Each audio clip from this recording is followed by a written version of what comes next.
Iya, jadi sebenarnya masalah yang dihadapi seseorang saat ini, insya Allah itu diawali dari dulunya. Jadi itu tetap Allah itu mengajak berpikir ke arah sana. Makanya satu kalimat yang ringan nih, wa ma asabakum min musibatin fa bima kasabat aydikum. Apa saja musibah yang kau terima saat ini itu disebabkan dari buah tanganmu sendiri. Bukan saat ini, tapi yang sejak dulu-dulu dan terakumulasi. Tabungan itu. Tabungan, Pak. Jadi mana yang salah daerah sini nanti penyakitnya muncul itu. Salah daerah sini munculnya penyakitnya agak itu. Salah daerah sini itu, salah daerah sini ini dan sebagainya. Itu kan macam-macam ya. Karena perilaku manusia itu kan tidak monoton dia terus naik turun naik warna berwarna lah istilahnya. Sehingga perilaku dia main dosa di sini itu kan setiap hari dia kerjain sebenarnya.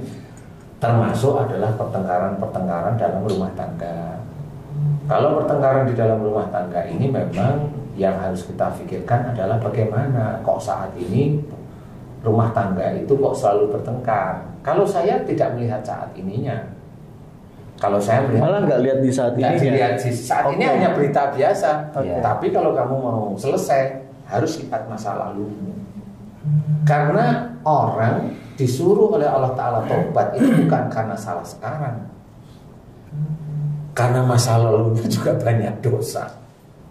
Jadi yang sekarang ini terjadi di rumah tangga adalah buah dari masa lalu. Buah dari masa lalu atau takdir yang baru dimunculkan oleh Allah Ta'ala saat ini, periode ini sebenarnya. Karena dia sudah memilih jalan itu. Iya, pada saat masa lalu dia mencoba memilih jalan karena dia sukanya di situ, dia milih jalan, nah dapatnya itu. Seperti itu. Nah, inilah yang harus kita ketahui. Kenapa dia itu di dalam rumah tangga bertengkar? Kalau saya, lah dulu kamu dengan orang tuamu gimana? Pertanyaan saya gitu dulu. Nah, mulai dia membawa dirinya ke masa lalu. Oh iya, dulu saya itu paling dablek kalau dikasih tahu orang tua. Sering emosi, sering ini. Nah, itulah akhirnya dari dablek, dari marah, dari nggak mau, dari ngeyel, dari ini, dapatlah suami yang sekufu oleh Allah Ta'ala. Sama-sama karakternya, yo dablek, yo ngeyel, yo emosional. Gantian dulu dia dikasih tahu orang tua itu nggak bisa, dia dapat suami dia kasih tahu juga nggak bisa akhirnya. Lah kan jengkel. Nah itu adalah gambaran bahwa dulu kamu yang kamu lakukan ke orang tuamu itu ya begitu. Sebenarnya yang ditampakkan oleh Allah Ta'ala itu cermin sebenarnya. Cuma orang kadang-kadang tidak mau mengakui kalau dia itu dulu begitu, dia itu merasa dirinya itu nabi barangkali, atau dia atas nama cinta. Artinya atas nama cinta. Betul. Atas nama cinta. Artinya gini, merasa misalnya contoh Ustadz, kalau Ustadz ngajak mundur ke belakang tadi kan berhubungan dengan orang tua, mungkin waktu milih pasangan hidup ya orang tuanya nggak setuju gitu. Dia nggak ngelihat itu sebagai tanda, tapi dia melihat itu sebagai keegoisan orang tua untuk menentukan hidup anaknya. Karena anaknya merasa aku nyaman kok sama ini, akhirnya mangkel sama orang tuanya, kesel gitu. Itu bisa jadi nggak begitu? Bisa. Semuanya itu bisa, cuma mangkelnya itu kan persentase itu besar apa kecil kita tidak tahu. Atau mungkin dia berantem sama orang, bukan berantem, berdebat sama orang tua masalah pasangan. Benar. Aku cinta, aku suka sampai dia titik gitu. Iya. Nah, sampai itu kayak kan begitu. kencang. Nah itu keras kepala. Kalau besok-besoknya itu umpamanya anaknya yang dilahirin tulang kepalanya nggak ada ya itu salah satunya ya itu. Dia keras kepala dulu sama orang tuanya. Gitu. Jadi itu tuh benar-benar Allah itu menceritakan di situ. Jadi hidup kita itu sebenarnya adalah sesuatu yang harus kita cari. Kemudian dari apa yang kita cari tiap harinya itu akan ditakdirkan oleh Allah Ta'ala. Istilahnya rapot di waktu tertentu itu. Rapot itu bisa enak, bisa tidak enak. Rapot ini sebenarnya agar kita itu kembali ke jalan Allah Ta'ala lagi. Yang enak tetap ada di jalan Allah, yang tidak enak tetap harus kembali ke jalan Allah. Sebenarnya itu prosesnya seperti itu. Cuma bagi orang-orang muslim itu nggak ngerti biasanya. Dia kalau enak, dia hanya bersyukur sekali. dia lupa, kalau enak lagi bersyukur sekali, dia lupa bersyukur sekali. Kan gitu. Ya. Kalau tidak enak gerutunya banyak. Ya, Dan berhari-hari masih gerutu. Ya. Padahal kalau dikasih enak, ya, bersyukurnya sekali aja. Sekali aja berapa detik, alhamdulillah, senyum-senyum. Habis itu sudah enggak. Nah, orang yang seperti ini itu dijelaskan bahwa orang inilah yang memang dia tidak bersyukur. Di situ dianggap tidak bersyukur. Memang bersyukur di titik itu, ya, tapi selanjutnya enggak. Ya namanya bersyukur itu kan semua harus kita kendalikan. Bersyukur kepada Allah Ta'ala itu kan setiap kalimat yang kita mau omongkan itu kan harus berdasar pada Allah Ta'ala juga. Nah, sehingga kalau memang dia menemui suatu hambatan, menemui sesuatu yang dia tidak nyaman di kehidupannya, nah itu gambaran bahwa dulu kamu pernah melakukan ini. Tidak mungkin ujuk-ujuk Allah itu menulis orang ini besok tanggal sekian itu apa? Mau tanya, tanggal sekian itu nanti akan mendapatkan musibah ini. Enggak bisa. Tapi adalah seseorang yang dia momennya, ini perjalanan dulu ya. Dia dulu ngeyel sama orang tua. Ini kan dia memilih ngeyel dengan orang tua. Dia memilih ngeyel lah ya. Bukan memilih nurut, kan begitu. Dia kan kalau memilih ngeyel kan anggap aja itu ada dua jalan ya, kiri sama kanan lah ya. Kiri apa lurus lah ya. Kalau kanan belok terus. Tergantung Ustaz, perapatan apa pertigaan. Kiri apa lurus gitu aja ya. Nah, kalau dia tuh ngeyel dan sebagainya itu kan ke kiri dah. Nah, nanti kalau ke kiri ketemunya itu nanti kalau dia dapat jodoh, jodohnya ya yang dia kalau dapat jodoh besok jodohnya kalau dia kasih tahu susah juga. Nah, kalau lurus ngikutin aturan Allah nanti dapat jodohnya ya nyaman. Seperti itu. Kalau mamanya dulu kalau dikasih tahu orang tua diem, nggak mau ngomong. Pergi mamanya.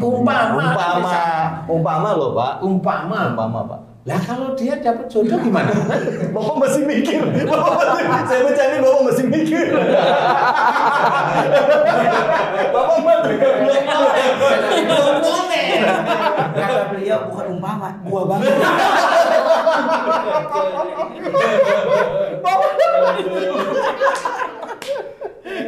Iya, makanya itu benar-benar bisa menjadi gambaran bahwa oh iya ya, dulu saya kalau kasih tahu orang tua diem pergi. Iya betul. Ampun dong. Lah, nanti dapat jodohnya sekufu. Cuma saya nggak mau nerusin. Mau nerusin cerita. Intinya sekufu aja. Paham. Paling tidak diemnya dulu lah. Yang penting masih beda jenis. Aku sama jenis. Ya, jadi intinya Baru kali ini ngeplok bela diri kawan. Jadi memang seperti itu. Insya Allah itulah yang harus kita pikirkan. Sehingga pada saat kita memikirkan setiap hari perjalanan hidup kita itu ada di syariat Allah. Nah itulah yang namanya ingat kepada Allah Ta'ala. Mau berdiri, mau duduk, mau berbaring, kita ingat pada Allah Ta'ala itu. Setiap langkahnya harus seperti itu. Ingat itu bukan hanya cuma zikrullah aja ya. Enggak cuma itu. Apa yang kita lakukan itu betul-betul ingat. Contoh dinasihat orang tua. Oh iya. Contoh ada orang teman ngomong dengerin baik-baik. Oh iya. Kan itu kan kenapa kamu dengerin? Mamanya, kenapa kamu dengerin omongan dia? Kan kamu lebih tinggi daripada dia. Nah, ini orang itu akan ngomong, dia kan makhluk Allah dan yang dia sampaikan kan benar. Nah, itu langsung. Nah, orang itu ingat Allah pada waktu dengerin aja. Nah, itulah yang betul-betul harus kita lakukan sehari-hari. Nah, sehingga kalau suatu ketika, suatu keadaan, sifat emosional, sifat kaku, sifat geget-geget itu memanggil jin ke tubuh manusia. Makanya kalau dia itu emosional dan kaku, suatu ketika kalau dia ada masalah nggak bisa menyelesaikan stroke, nah tangannya kaku. Nah itu ya awalnya dia dulu kalau dikasih tahu memang susah. Iya. Jadi stroke itu juga karena karakter manusianya sendiri. Iya. Marah yang dipendem, marah yang disimpan, greget, tapi diem nggak berani. Nah itu ya nanti kalau stroke ya kaku dia udah. Jadi seperti itu, makanya kalau stroke mana bisa, itu penyumbatan pembuluh darah di otaknya udah hilang, semuanya sudah bagus. Kenapa stroke-nya masih? Nah, kan bisa cerita. Iya. Ya, karena ada unsur Allah di situ. Masya Allah. Jadi ada unsur Allah sebenarnya. Oke, jadi dalam rumah tangga itu, kalau misalnya pertama dimulai dari awal memilih jodoh, udah mulai ada pertentangan atau pertengkaran. Sebenarnya sebelum memilih jodoh pun dia Sudah ada tanda mau kemana nih? Mau nurut sama orang tua, mau mendengarkan nasihat, atau dia mau ke kiri dikit, nanti lurus, kiri dikit lurus, ya nanti dapat jodohnya ya gitu. Ada masalah dikit tapi lurus lagi, gitu aja. Iya. Sebenarnya Allah hanya memberikan gambaran, sehingga Iya. itu menjadikan gambaran besok di surganya itu bagaimana, itu ya dari situ. Nah, kalau ini dibiarkan terus menerus, saya lihat nih kalau dari yang sering jadi narasumber atau apa, saya belajar gitu ya, Ustaz ya. Kebanyakan permasalahan yang sudah menumpuk hampir puluhan tahun atau misalnya 6 tahun sampai 10 tahun itu jadi penyakit, Ustaz. Tapi nanti jawabnya, Ustaz ya. Kasih kesempatan dulu buat yang menanya, yang dari tadi udah saya silakan, Mbak. Assalamualaikum warahmatullahi wabarakatuh. Ya, Mbak Mawar, silakan Mbak pertanyaannya, Mbak. Pertanyaannya, aku punya 2 pertanyaan. Pertanyaan pertama untuk pria-pria. Jadi ada Pak Tung, ada Uda David, ada Pak Ustadz Abe. Dan kedua ya pasti buat Pak Ustadz Danu. Jadi kalau kita ngobrolin soal problematika rumah tangga, ketika kita tidak merasa nyaman dengan pasangan nih Pak, misalnya ribut lah apa segala macam kayak tadi udah cerita. Dan di saat itu ada orang lain yang masuk dan akhirnya menggoda, ibaratnya seperti itu. Nah, kalau pertanyaan untuk Pak Ustadz Abe, udah David sama Pak Tung, apa sih pandangan apa dari seorang pria yang membuat berpikir kalau udahlah, aku nggak mau sama pasanganku saat ini, jadi mencoba untuk mencari pasangan yang lain. Ini bukan pengalaman ya Pak, cuma pertanyaan ya. Mungkin kalau untuk ibu-ibu mungkin penasaran kayak gitu. Tapi kalau buat Pak Ustadz Danu, Pak, dosa dari mana sih? Apakah ini dosa suami atau dosa istri yang bisa memungkinkan si salah satu pasangan itu akhirnya memilih orang lain lagi, padahal mereka masih statusnya berpasangan. Oke. Seperti itu. Mana yang mau dijawab nih? Satu-satu dulu. Iya. Dari Pak Ustadz Abe deh. Coba Pak. Makanya. Minum dulu. Kalau punya istri, minum dulu. Astagfirullah, istighfar ya. Astagfirullahaladzim. lulus lah Bang. Ustadz Abe itu jawabnya cuma satu. Karena saya belum pernah selingkuh, saya nggak bisa jawab. Makanya konsepnya istri itu jangan disyukurin. Jadi Nanti kalau lain syakartum nambah.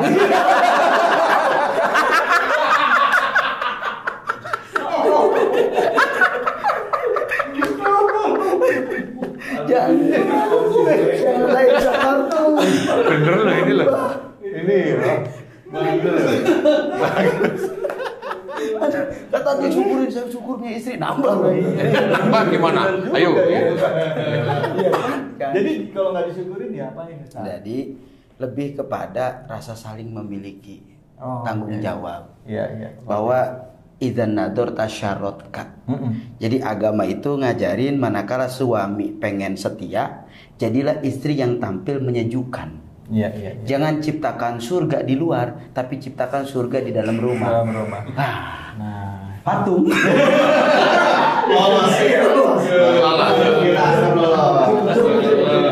Jadi kalau misalkan enggak nih Ustaz, ini nanyanya enggak itu Ustaz. tahu Nanya. belum selesai nih jawab. Gini. Maaf ya Tat ya, misal gini maksudnya Ustaz lagi tausiah nih ya. Allah datang ke satu tempat, ada bapak-bapak bilang, "Pak, kebetulan nih anak saya belum ada jodoh." Iya. Nah, gimana kalau Bapak Ustaz aja? Jadi Astagfirullah. Aku belum titik nih maksudnya. Belum titik.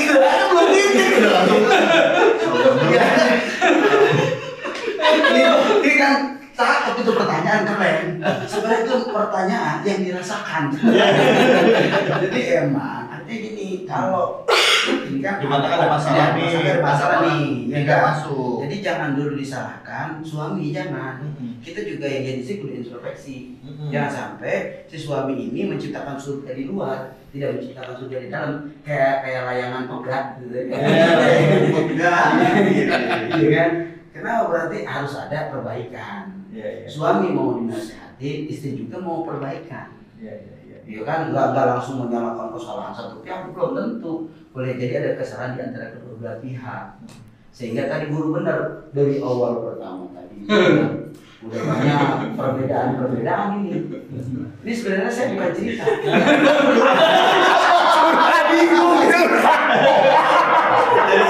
udah berbeda nih. Curhatin teman saya Pak Jen tadi cerita ke saya. Cepat banget buang bolanya dah. Nah, di sini lah pentingnya membangun agama dalam rumah tangga. Iya. Kalau nikah itu kebanyakan orang kan karena cinta, karena nafsu. Nah, mungkin kalau nikah itu lebih baik dimulai dari karena Allah. Artinya pada saat kita nikah, ya niatnya ya karena Allah terus lurus banget. Artinya yang lihat kurangnya istri, akhirnya kita melihat bahwa kita harus jadi imam, harus memperbaiki diri supaya istri kita bisa lebih baik. Karena kalau saya yakin, nggak tahu ya, mohon maaf kalau saya salah. Kalau kita imamnya nggak benar, pasti itu akan memberikan influence yang nggak bagus atau pengaruh yang nggak bagus juga buat istri kita dan anak-anak kita. Karena ada satu doa yang saya ingat banget, jadi pegangan saya sekarang. Kalau misalnya itu selalu saya ingat-ingat bahwa ada Rabbana hablana min azwajina wa dzurriyyatina qurrata a'yun waj'alna lil muttaqina iman. Kalau pengen rumah tangganya bahagia, pantesin diri kamu jadi imam. Ya tiap hari ya suaminya harus benar, harus jadi imam yang baik, harus bisa ngerti, harus bisa memperbaiki diri, introspeksi diri, benahin diri gitu. Karena ya saya belajar dari kesalahan dalam hidup saya gitu. Ya mudah-mudahan Allah jadiin jadi kehidupan saya lebih baik ke depannya. Maaf udah itu dulu apa sekarang? Masya Allah. Kalau Mas David bilang saya belajar dari kesalahan saya, sebenarnya gampang. Saya juga pernah, Mas. Iya. Karena saya pernah ditanyain 2 tambah 2 berapa saja, 3 salah katanya. Oh salah tadi. Iya, jadi itu saya anggap itu kesalahan. Salah. Iya. Paham. Ya. Nah, pertanyaan gue langsung ke Ustadz. Apa sih tanya? Info semua di situ. Bener, tapi ini sering-sering deh kemarin deh. Ini bentar, ini acara infotainment atau apa sih? Arti. Apa sih tanyanya? Iya tadi sambungan dari pertanyaan pertama Pak. Nah ketika keributan atau enggak masalah di rumah tangga akhirnya membuat salah satu pasangan itu tergoda dengan orang lain. Itu dosanya siapa sih Pak? Apakah dosa dari zaman dulu si pasangan itu atau salah satu atau memang dua-duanya memang? Atau dari awal memang pada saat mau nikah ada kesalahan dari mereka gitu ya? Iya seperti itu. Oke. Iya itu kalau ini kompleks ya. Kalau ini bukan hanya cuma sekedar persoalan hanya cuma salah, nggak bisa hanya di situ. Kesalahan pasti ada. Cuma kalau yang ditanyakan ini, saya malah melihatnya dari sisi agamanya. Jadi agamanya dasarnya memang belum kuat istilahnya. Setelah agamanya belum kuat, kemudian dia melakukan kesalahan. Nah, suatu ketika dalam kesalahan-kesalahan dapat jodoh, kemudian jodohnya sekufu sama. Nah, kemudian kalau ada ujian yang lainnya, karena dia punya pikiran biasanya, si orang tersebut, entah yang laki atau yang perempuan, pada saat ada masalah tersebut, punya pikiran, ini mirip skizofrenia, punya pikiran, punya istri kayak gitu tuh nggak enaknya punya istri itu kayak gini. Membandingkan. Nah, suatu ketika didatangkanlah benar oleh Allah Ta'ala istri yang seperti itu, yang rambutnya kuning, gitu. Rambutnya kuning ya.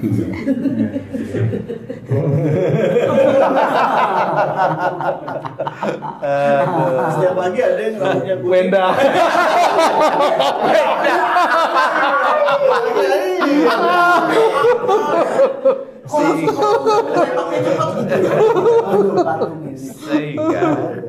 Sehingga dengan kondisi seperti itu sama. Jadi dia tidak menyelesaikan masalahnya dengan kembali pada Allah, tapi dia mencari persoalan baru.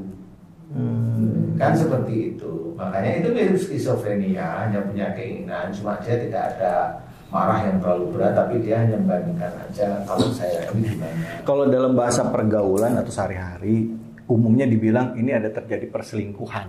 Nah, kalau ada perselingkuhan kayak tadi yang dikatakan itu ya maaf ya, ada juga yang masuk ke DM saya gitu. Suami saya selingkuh karena dipelet sama orang lain. Baguslah kalau istri mau mengakui suaminya dipelet. Kalau saya nggak pernah percaya suami dipelet, nggak pernah percaya. Bertanya itu. Iya.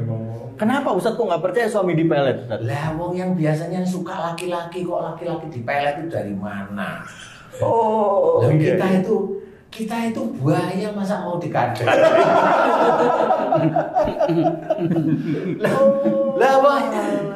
Masa ada gimana sih cerita dipelet itu gimana? Coba. Ada DM-nya. Oke, nggak apa-apa. Kita sekarang berpikir realistis aja. Iya. Lah ini si suami. Emang dia demen gitu ya? Nanti dulu, belum demen dulu deh ya. Suami nih ketemu sama cewek. Iya. Ketemunya di mana dulu? Iya. Di kantor misalnya, Ustaz. Lah kan sejak dulu nggak ada pernah pelet-peletan. Lah kan harus pikir real sebenarnya. Lah dari dulu kalau sudah kepelet ya sudah sejak dulu. Kok masuk akal jadinya? Gitu. Emang kamu nggak masuk akal? Dulu masuk kantor. Jadi pelet itu sebenarnya itu ada gejala. Tapi gimana gejala pelet saya nggak mau cerita di sini. Siap. Karena nanti kalau laki-laki itu dengar cerita saya, nanti dia mau halu dia. Menganggap dirinya dipelet. Saya nggak mau cerita. Padahal emang demen. Intinya bagaimana dia kenal. Iya. Saya kenal di situ, umpamanya. Lah kenapa di situ? Kan sebenarnya bisa diurut. Siap. Kenapa di situ? Kenapa ini? Itu nanti ketemu ini pelet apa enggak? Yang suka itu siapa? Yang cewek apa yang laki? Itu gitu aja. Normal kok bisa kita telusur. Nggak usah pelet. Walaupun sebenarnya pelet itu memang ada. Memang ada. Tetapi kalau laki-laki pelet saya nggak pernah mau percaya. Kalau perempuannya Ustadz ada nggak yang dipelet? Istri orang dipelet sama orang lain? Bisa juga. Sampai akhirnya dia selingkuh gitu sama laki-laki. Bisa. Dan saya kasus yang seperti itu banyak saya tangani. Jadi betul-betul istrinya dipelet oleh seseorang karena yang melet hanya ingin memuaskan nafsunya sendiri, bisa mencari harta orang yang mau dipelet. Banyak kasus yang seperti itu. Banyaklah istilahnya. Jadi ada yang kesini itu suami yang gantengnya minta ampun, istrinya itu cantik ya selingkuh tetepan. Si siapa sih istrinya yang selingkuh? Si istrinya ya selingkuhnya saya dikasih fotonya kan. Ini mandi aja belum pernah. Maksudnya yang ngerti lah kan gitu ya. Lah kok bisa kayak gitu Ustaz? Tapi mungkin mobilnya bagus kali Ustaz. Mungkin. Maaf nanya Ustaz kan. Maaf ya Ustaz ya jam. Gak apa-apa. Ini yang datang ke saya ini udah ganteng, lumayan kaya. Nah yang melet itu hanya apanya yang dicari? Iya. Makanya sudah. Kok jadi mikir Ustaz? Kenapa Ustaz? Saya mikirin patung kok tadi. Oke. Jadi sebenarnya Serius banget Ustaz. Jangan Ustaz bilang gini. Waduh. Berarti aku kurang percetakan tuh gua. Wah, gua kebaca nih. Iya, apa-apa. Jadi intinya adalah seseorang kalau digoda oleh orang lain, kalau memang laki-laki itu merasa digoda, itu kan hanya berpikir aja. Oh, saya memang lagi ada persoalan dengan istri saya, kan mikirnya gitu. Ya ada wanita, ngapain kali malah wanita ini disuruh istri saya menggoda saya agar istri saya selingkuh sama laki-laki lain, biar saya kejebak. Lebih pintar begitu harusnya. Iya, benar. Iya, harus seperti itu. Jadi dia malah nggak selingkuh, nggak mau. Nggak taunya dipertahankan memang nggak selingkuh. Nah, nggak taunya memang wanita itu memang mencari gara-gara aja. Nggak taunya istrinya ditanya juga nggak selingkuh. Nah, akhirnya cerita. Oh, berarti saya memang nggak salah ya begitu. Nah, akhirnya rukun lagi. Gara-gara memang nggak mau selingkuh. Nah, ada juga di dalam rumah tangga yang suaminya kayak orang bilang tuh kayak ekstra posesif atau apa gitu misalnya. Misalnya setiap istrinya keluar atau pergi gitu, misalnya jalan sama curigaan. Ada bisikan, ada temen yang istrinya selingkuh nih. Ada kayak feeling, kalau bahasanya mereka feeling istrinya selingkuh, padahal nggak ada buktinya gitu. Ya, itu skizo. Itu skizo. Itu skizo. Bukan jin, bukan apa? Ya jin sih, tapi itu jin skizo karena dia sejak dulu senengannya curiga. Dia nyurigain orang tuanya, dicurigain tetangganya juga. Suatu ketika punya suami, dia curigain sendiri. Nah, sudah masuk di situ. Jadi bilang suaminya selingkuh, padahal bilang suaminya bilang, ya ada banyak kasusnya seperti itu. Demi Allah Ustadz saya enggak. Iya, oke. Makanya saya kalau istrinya datang itu saya tanya, Bu, Ibu yang ngasih tahu siapa? Ada telepon? Enggak, tapi kayaknya saya dengar siapa yang ngomong gitu. Dengar gimana? Ada telepon bunyi kan? Enggak, tapi saya dengar di telinga saya. Oh, harus gitu. Langsung paham. Nah, dari itu baru saya urut. Mulai kapan Ibu dengar itu? Mulai itu diurut. Mulai kapan menikah diurut lagi, nanti mulai ketemu. Oh, memang curiga. Gitu, saking sayangnya tapi curiga. Kalau dia bilang saya kan sangat sayang sama suami saya, ya enggak, saya kan enggak begitu gitu. Sayang itu letakkan pada Allah Ta'ala. Kalau yang kita tahu, memang banyak kasus seperti itu. Nah, kalau kasus yang tadi digoda, ini tergantung orangnya. Kalau memang orangnya agamanya bagus, ya enggak, biasa aja kayak temenan. Dia tahu ini enggak perlu. Batasannya ada, walaupun digoda, tapi dia punya batasan ngerti dia. Nah itu memang, nah di batasan inilah kadang-kadang dibobol sama yang membatasi dulu biasanya. Dia punya batasan, habis itu nggak kuat. Dibobol ya. Nah itu karena memang ya kurang kuat aja, atau memang Allah memang lagi menguji dengan agak deras. Tapi sebenarnya bukan agak deras, menurut saya itu Allah menguji pasti orang itu mampu. Yang bikin nggak mampu apa? Ya nafsunya orang itu sendiri. Sering kan orang bilang begini Ustaz, bahwa wah saya mah jodohnya emang istri saya lebih dari satu, atau emang misal bercerai terus nikah lagi, bercerai nikah lagi, ini mah udah takdir saya. Setuju nggak Ustaz? Buat itu takdirnya? Enggak. Loh kok kenapa Ustaz? Itu kan dia yang ngomong, bukan Allah ngomong sama dia. Saya ringan enggak, itu kan kamu aja yang ngomong. Emang dianya yang nafsu. Tanyain aja dulu dia cerai kenapa coba, diurut aja di situ. Nah nggak taunya memang dia yang ngawur lah ya, itu minta cerai. Loh kok dia ngomong tadi saya adalah kawin cerai, lah kan salah dia. Dia bangga dengan kawin cerainya, menurut saya enggak, itu memalukan. Kalau kamu ngomong begitu memalukan. Tetapi kalau orang yang nikah cerai, saya tidak bilang memalukan. Itu keadaan. Karena saya nggak tahu persoalannya di mana. Kecuali saya tahu persoalannya, saya bisa ngomong kamu yang salah jangan. Gitu. Baik Ustaz, sebelum kita tutup nih Ustaz, tadi ada satu pertanyaan yang terakhir yang kita udah cerita tentang hubungan rumah tangga yang berdampak ketidakharmonisan dalam rumah tangga, bahkan juga sampai tadi ada kemungkinan untuk selingkuh dan lain sebagainya. Jin juga bisa masuk membisikkan tadi kecurigaan. Insya Allah masuk seperti itu. Kalau buat orang-orang yang sakit Ustaz, karena karena menyimpan masalah yang cukup lama gitu, kan sering terjadi kayak yang tadi pagi saya cerita tadi. Nah itu apa yang harus dilakukan dan gimana cara mengobatinya? Sebenarnya kalau kita melihat dari tuntunan dalam Quran itu kan jelas, jadi seorang itu mendapatkan musibah atau salah satunya adalah sakit, itu dari perbuatan orang itu sendiri. Jadi kita harus ngerunut, harus mau berpikir kalau ini dari saya, yang mana sakitnya, di mana letaknya. Kalau kayak yang tadi pagi itu kejang, berarti dia kan badannya kaku. Nah, kaku itu biasanya dia dalam mensikapi suatu keadaan setiap harinya itu penuh dengan kekakuan. Dia jengkel dengan suami, gregetan, kaku, maunya ini otaknya begini, nyuruh begini, itu ya dia nggak mau ngomong sama suami. Ini dulu ya.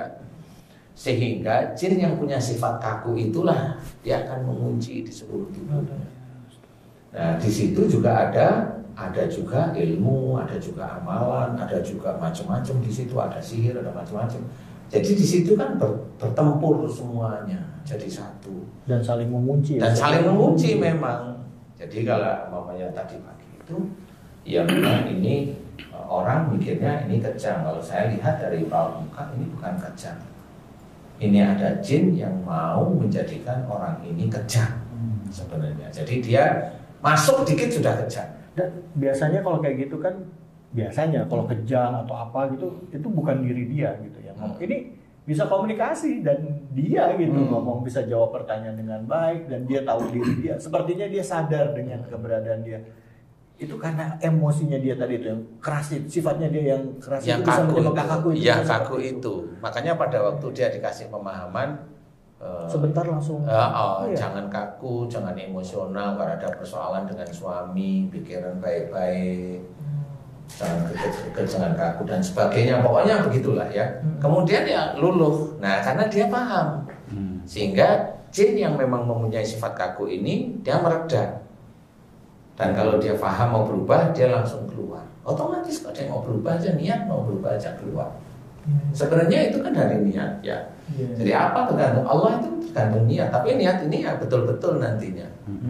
Innamal a'malu binniyat itu memang betul-betul harus kita pergunakan. Makanya niat ya. Kenapa saya harus begitu? Niat jangan begini ya. Sebenarnya niat karena Allah itu kunci.